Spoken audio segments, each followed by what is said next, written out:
Hello, my name is Laura Russell, and I'm here to tell you tonight about the exciting world of artist books. So you're probably wondering right now, what the heck is an artist book? Well, an artist book is a piece of artwork made in the form of a book. Sometimes they're just called handmade books. There's a whole world of artist books happening out there right now in the world of art. Artist books, and my slides are a little slower, I started early, I'm not sure which. Artist books come from a long tradition of fine art and fine craft. They include things like broadsides, fine press poetry books, chapbooks, zines, handmade paper. It all is encompassed in the book arts. In the last 15 years, there's been an explosion of interest in the book arts. There are so many artists making books, it's really kind of exciting. But book arts aren't really a new art form. In fact, the Chinese started making artist books in the early 600 BC.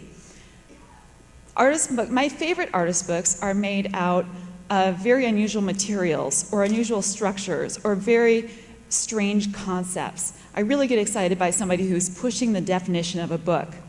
And Portland tends to be a hotbed for the field of artist books. We have more book artists working here in Portland than almost anywhere else I've seen in the country.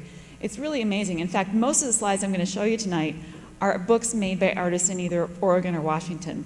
Like this artist, Roberta Lavador, who is in Pendleton.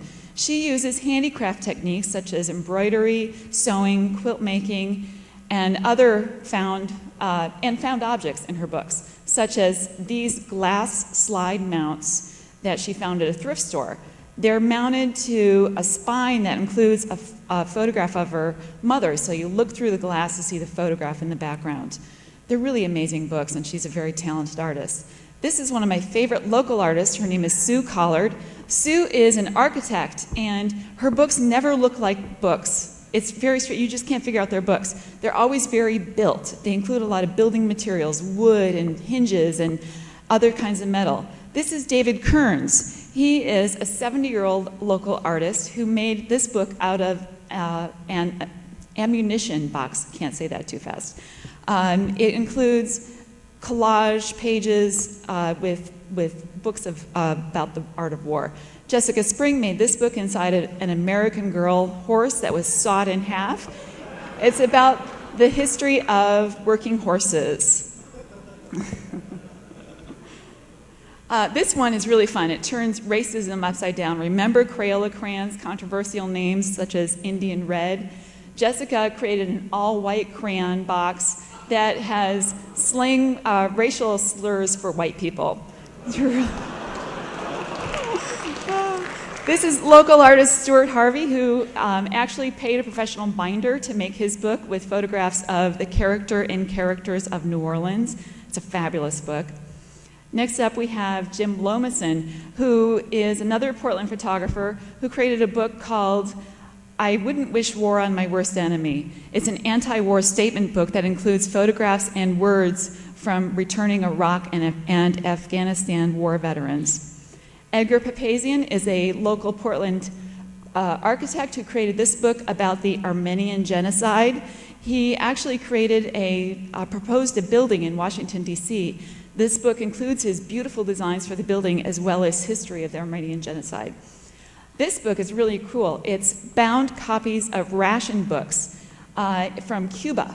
Cuban people are given ration books by the government that track their usage of things like flour, eggs, gasoline, and all other kinds of staples. So enough deep subjects. This book is really fun. It is a pop-up book, and pop-up books are just some of the most fun structural books you can make. Colette Fu who's the artist on that one. This book is made by an English artist. It's hardly a book at all. It's more of a sculptural object. And this got what we call paper artists who make pop-up books is paper engineers. It's a really fun term, and this guy's one of the best in the world.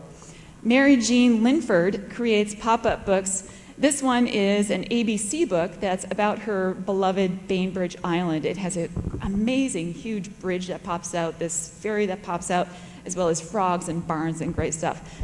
This is my favorite book in the show right now. This shows you the only downside of the Ignite presentation tonight. I wish I could show you a video of this book operating. It's really great. My name's Laura Rutzel. I'm from 23 Sandy Gallery. Thanks for being here tonight. We appreciate it.